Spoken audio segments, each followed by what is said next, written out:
Hello, ladies and gentlemen. Welcome back to the Bannermen channel. And this is yet another video in our Fantasy Premier League series. Today, we're going to have another look at the game week that just went by. That was game week 2. So we'll have a short review of the matches, and then we'll reveal who was the Bannerman of the week, the person who's top of our league for this game week. So our review begins with the first game of the week. That was Everton 5, West Brom 2. And Everton were ruthless in this game with a hat-trick of assists by Richarlison and hat-trick of goals by Dominic Calvert-Lewin. Of course, they had the advantage that West Brom had their man sent off, and for the center second half, they didn't have the manager Slaven Bilic. So our assessment from this game is simply that James Rodriguez looks really, really good in an Everton shirt right now. He has the freedom to express himself and play himself, and he's dictating the play for Everton. And the likes of Calvert-Lewin are reaping the rewards of the creativity behind him. So Everton is definitely one of the must-watch teams for this season. With our obviously, we'll still recommend you go for James Rodriguez and Dominic Calvert-Lewin, both of them. While they did concede 2 goals, the second goal was an absolute beauty by Matheus Pereira, and goals like that don't go in often. So their defense is another one to watch out for. And Luca Dean impressed yet again, despite not getting any assists. His quality of delivery was always on point, and he often assisted the assister. Uh, while everyone's flocking to Dominic Calvert-Lewin, if someone wants a proper differential, they can actually go for Richarlison right now. He may be a little bit more expensive, but he's not as old. So in your mini league, he could be a differential. Apart from that, West Brom looked like a proper sinking ship, and they could basically be the team that you pick your captains or your chief transfers for this game week against. Because right now their defense looks championship quality, especially with their most experienced defender Kieran Gibbs getting sent off. So yeah, avoid West Brom if you can possibly. Next game week was another high scoring game with Leeds triumphing Fulham 4-3. And there's only 2 words I can say: Alexander Mitrovic. What a player.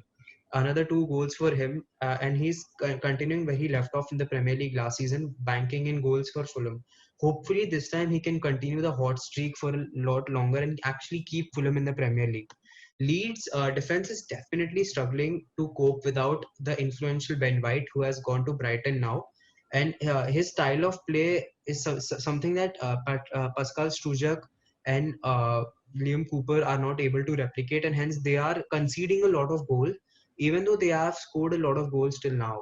So honestly, for now, Leeds defense is something you should definitely avoid.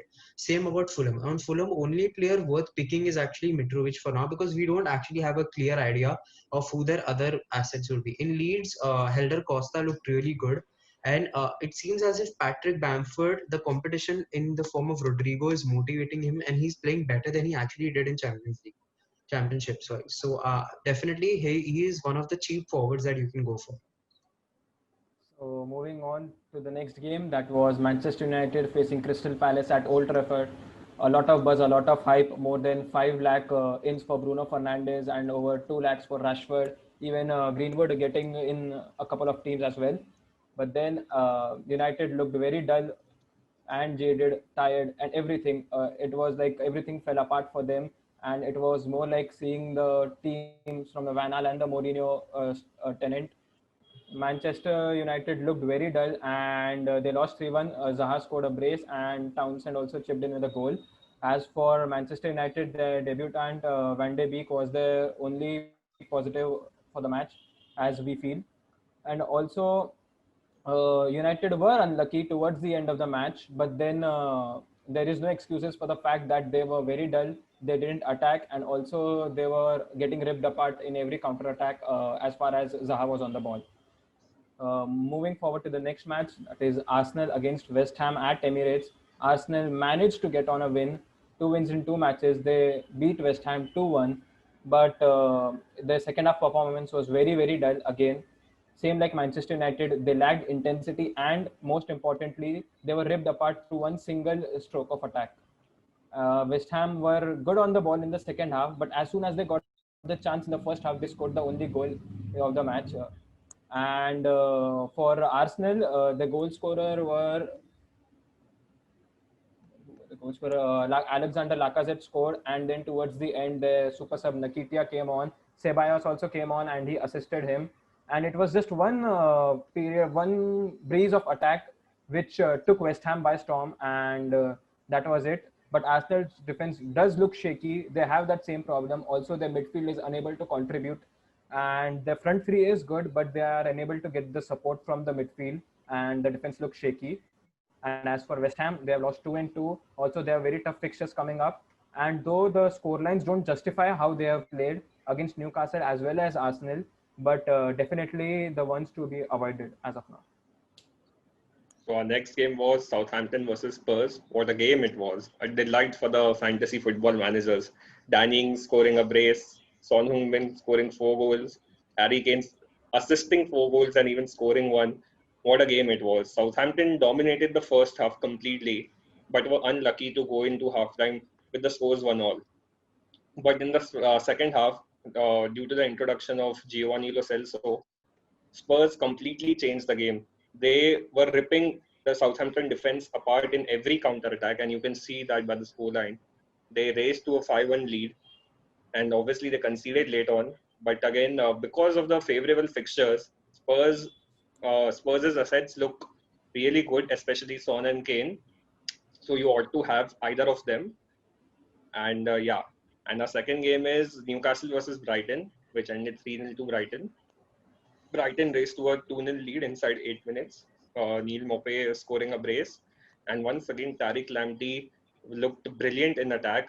He was he took apart Jamal Lewis with quite ease. And because of that, Steve Bruce even had to change Alan St. Maxima's wing because St. Maxima couldn't cope up with Lamptey, and neither could he beat Lamptey while he was on the ball. So Lamptey is another one to look for. And because of a decent run of fixtures, Neil Maupay is another player who you can take as a differential because of his price tag. And Newcastle, well, all the positives that were in the first game, they were completely gone, and they were replaced by all the negatives which we saw last season. That their attack was not quite good enough. The defense was struggling, and the midfield was non-existent. So Newcastle players you can avoid for a bit. Just let them settle and see. Yeah. And the third game was Chelsea versus Liverpool, which ended 2-0 to Liverpool.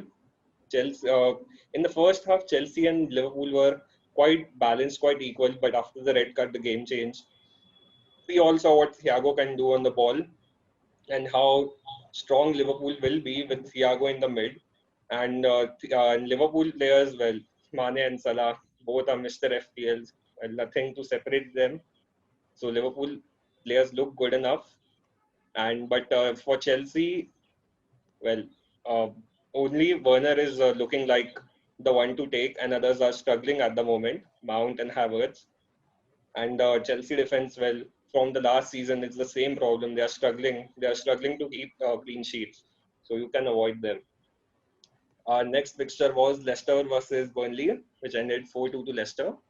And in Burnley, we have Chris Wood, the only sub 7 million striker who has scored more than 10 goals in the past 3 seasons. And he again started off with a bang. He scored 1 goal and even hit the post late on. He had 14 goals last season and 10 in the previous 2 seasons. So if you are wanting to take any sub 8 million striker, so Chris Wood is the answer. And for Leicester, well, they look phenomenal in attack. But once again, Jamie Vardy was not on the score sheet, neither on the assist sheet. And you can see that because in the first game as well, his only 2 shots on target were the penalties. So if you want to take any Leicester players, you can take the fullbacks, either Castagne or Justin, and Madison when he returns. But you have to avoid Vardy because he's 10 million, so he won't give you as many returns. And for Burnley, we have Chris Wood. So moving on to the next game that we had, it was Aston Villa 1, Sheffield United 0, and of course, early on, Aston Villa were handed a huge advantage as one of Sheffield United's best central defenders, John Egan, got himself sent off. But Aston Villa definitely failed to make this advantage count, as even though they had the bulk of the possession, bulk of the shots, they lacked penetration around the box, and most of the shots were from long range, which either missed the target or were comfortably held by the new Sheffield keeper Aaron Ramsdale. One key moment in the second half saw Oliver Berg being brought down for a penalty which was saved magnificently by Aston Villa's debutant keeper Emiliano Martinez. Sheffield offered nothing in attack at all apart from that one move, as they were under huge pressure for most of the game. But definitely their defense, despite being down to a one man, held on for as long as they could. It took a set piece for the defense to be brought down. These are actually worrying signs for manager because who are looking at Aston Villa assets such as Ollie Watkins and Jack Grealish, as they lack the creativity needed. So it depends to be seen how it's if it is because it was Watkins's first games that they're still getting used to this new style of play or not. But definitely for now, Grealish and Watkins are someone who you can avoid. Apart from that, Sheffield United, they look as if they're suffering from the second season syndrome, with them offering nothing in attack. And they defensively, while they did look good considering they were down a man, it remains to be seen what assets of theirs we can take. So for now, it's good if you avoid them. From Aston Villa, maybe you can take the new keeper Emiliano Martinez, because he will definitely have a lot of saves to make, and he looked really good in this game. So moving on to the last game of the week, that was Wolves against Manchester City at Molineux. Again, a match of two halves where City were very dominant in the first half, and Wolves were equally dominant in the second half. Equally dominated them in the second half, and the scoreline ended with City winning up 3-1. And there was one more a premium priced midfielder who, unlike his neighbor, provided points for his value, and that was Kevin De Bruyne with a goal and assist in his first match of the season. He gained all the three bonus points as well. He gained 13 points overall. And yes, for more than 250,000 managers and 50,000 managers who have captained him, he has proved to be a very, very great choice and a differential pick for this week. Also, about City, Benjamin Mendy was ripped apart completely in the second half by Adama Traore. He completed more than 5 dribbles, and each coming from the same side, and Mendy was answerless, and he had no answers as to how to defend him. Also, Laporte was again sidelined due to injury, and City's defense looked shaky when Wolves gained momentum. One very bright aspect of which we can see from Wolves is that Raul Jimenez and Daniel Podence both were very brilliant. And with easy fixtures coming up, Podence is someone whom we can adjust with the likes of Salah, Mane, De Bruyne, Sterling, Rashford, Bruno. If you're having a premium price midfielders, then Podence is the one you can fit in alongside them. And we never know, he may give you more points than them in a particular game week as well. So that's it. Avoid Uh, City defenders for this moment is what we would suggest. Over the week, we saw two telepathic partnerships develop. One is Podence and Raul Jimenez, another is Son and Kane. We have seen Son and Kane play brilliantly together towards the end of last season as well, and they have continued doing so in the current season as well. And in the first two game weeks, we saw how Podence and Raul Jimenez have played. So if you want constant returns, these two teams have favorable fixtures. So you have to bring either one of the two pairs, either Son or Kane, and either Podence or Raul Jimenez. Uh, okay. As for our league, the Bannermen Championship, the top point scorer this week was Anandaj Patel with his team Incredible Bulk. He put the master stroke of captaining Sadio Mane, who got him 32 points. And of course, he also had Heung-min Son. Overall, the league is topped by Big Jake Energy, by Yuk and his team.